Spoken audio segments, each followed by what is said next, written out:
Whew. Good job, dummy. That's all red Loctite.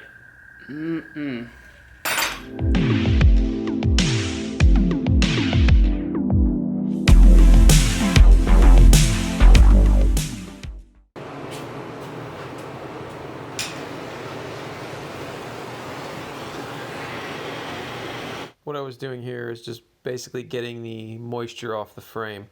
If you've ever taken bare steel or steel with a coating on it, put a little bit of heat to it, you leave it on it for a second and you'll actually see the moisture come out of the steel and then it'll evaporate out. So that's all I was doing here.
Let's go ahead and take this out of here. Let's see if I can get some light on this.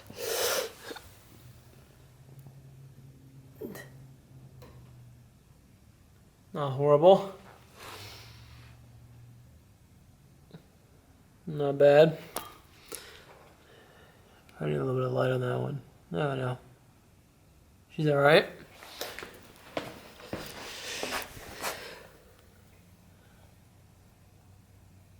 It turned out alright. Now, next time we have a nice day out, it's a little shitty outside right now, go ahead and pull the frame outside, tip it up on its side, and run the two bottoms on that, and then it's time to start cutting the frame down, level with the top of this guy, and then getting rid of this cross member right here. Then it's going to be building a new tranny mount cross member. Probably have exhaust hangers on it and stuff, because I'd imagine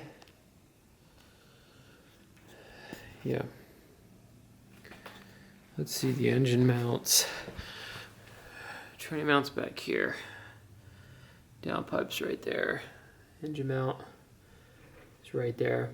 So it looks to be about 10 inches, 9 inches behind. So yeah, I'll have to build them out for that. Still need to order my 4-inch flex that goes in here. But that'll be next. Next thing is probably cutting that shit out. Actually, the next thing, yes, is cutting that out. Yeah. Mm-hmm.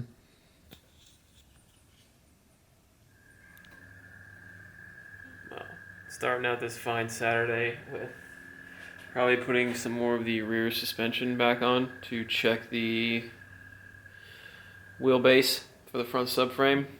And I'm probably going to get rid of that old wood stove back there and make some more room in here. So that's for Saturday. All right. Okay, that's the stock Corvette mount. As you can see, it's super wide. Gets real close up here where the tow rod is. And I can't really cycle this right now because I don't have the upper point made yet. So ultimately what I have to do is take these guys, squeeze them in, and then I can lose maybe a 1/4 inch on the top to get it closer down to it. Yeah, also with everything being spherical on this, these are gonna rock a little bit. I might try to put some big O-rings in each side when the saddle slides over this, so that will kind of not really affect the motion of it, but it'll keep it from rocking or sagging, which I'm going to probably do the same thing on that upper control arm up here, because I'm sure it's going to want to roll down because it'll be sphericals on both ends. Yeah, so the next issue is figuring out a way to hold this so I can try to get this damn thing off here, because I did get a hold of Viking and they did confirm there is Loctite on that. Alright, so this is kind of close to where it's going to be. See if I can. I mean, I'm not sure if an aftermarket control arm would have fit, would have worked. I don't know, maybe. But also, if you see I'm running these backwards, the single-sided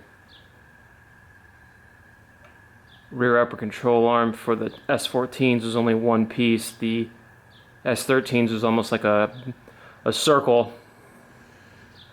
So I'm going to keep it on the back side as I tilted the shock forward and took all my measurements from there. So now the next thing to do is, this is a piece I had for something else. It's not quite as thick as what I wanted, so. But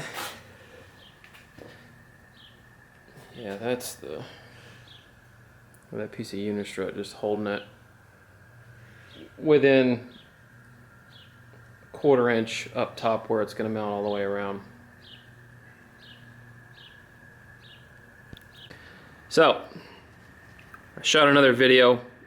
I'm not going to post it because it didn't work. Basically, it was this stuff, which is acetone based, and I read online about dissolving Loctite on bolt threads and things like that, and people said acetone, and then this has an ingredient in it called MEK, and people were saying, oh, this stuff is great because it's cheap at your hardware store and you can use it to dissolve Loctite. So I tried it on these guys. Well, the bolt's in the bottom of it now, but I put it inside. It didn't do anything.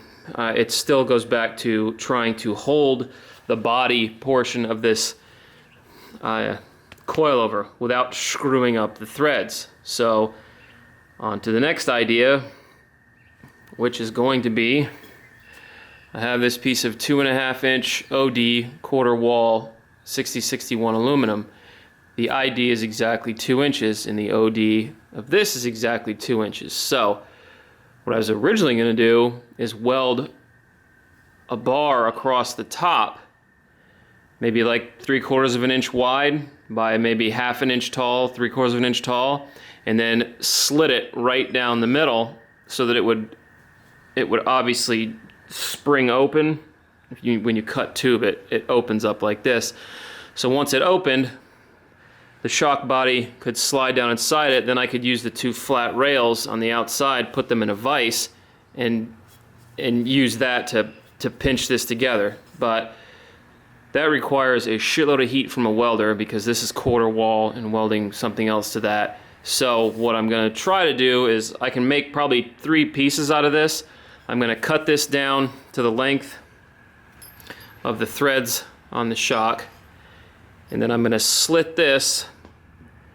And at work they have a big vise that's got the big V jaws in it on the, like, underneath the actual, you know, you have your vise and it's got the jaws up top that press in. Well, under those jaws it has V jaws, and V jaws are meant for grabbing pipe.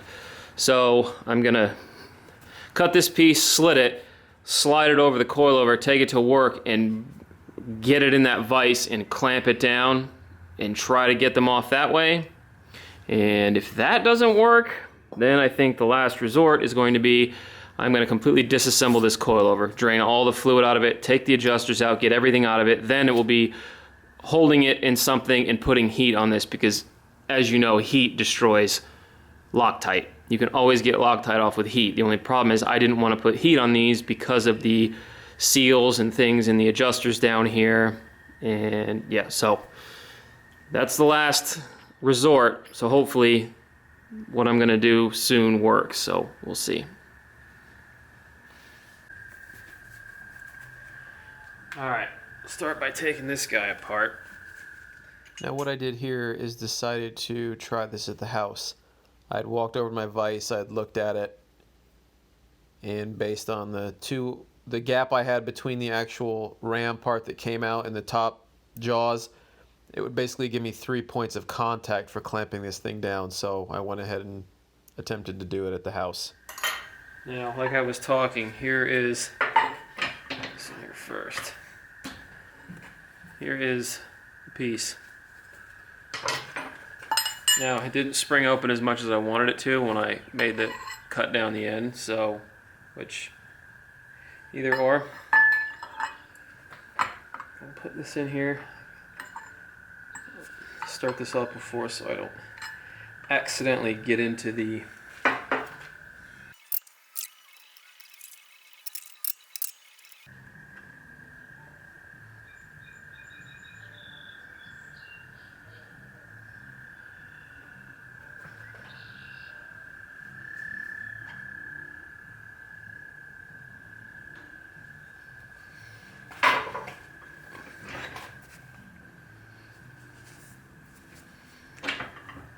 I was gonna wait to do it at work with the V-jaws like I was talking about earlier, but if I drop this in here, bring it up against this jaw, and then spin this in,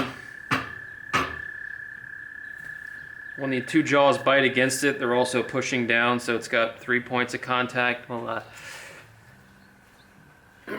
put that on there and see what happens.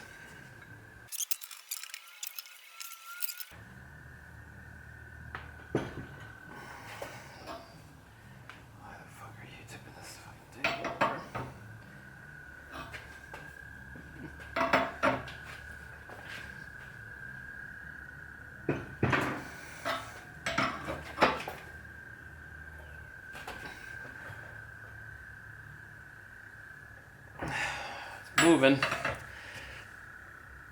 It's like the perfect, yeah, whatever.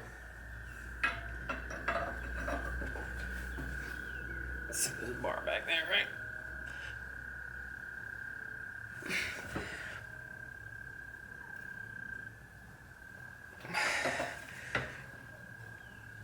Yeah, they were not.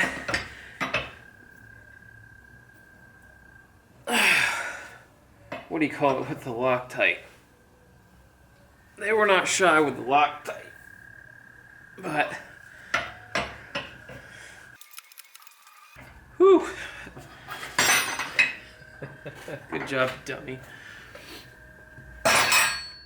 That's all red Loctite. So now to get this thing off. Put that back on the hair.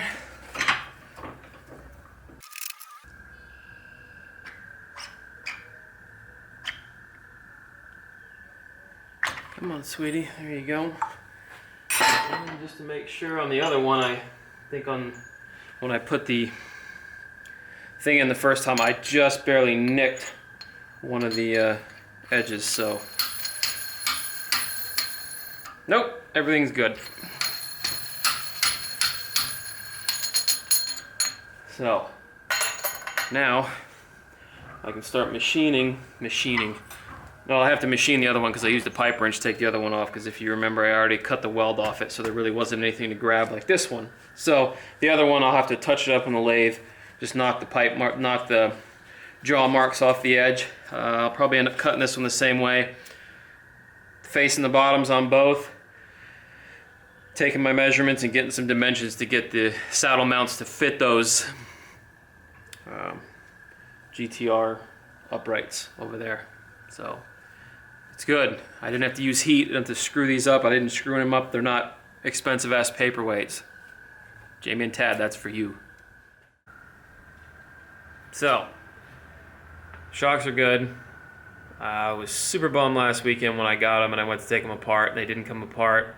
And I thought I might be playing with a really expensive set of paperweights or something else was going to screw up. So now I can go ahead with designing the brackets, getting them cut, getting them back, and then once they're back and everything bolts up nice, then I can make the mounts for the rear, and the rear suspension should be good where the truck can sit on the rear, but that really doesn't matter because, yeah, the front still looks like this. Still some cutting, some stuff to do, so we'll see. I don't know. It's a nice day out.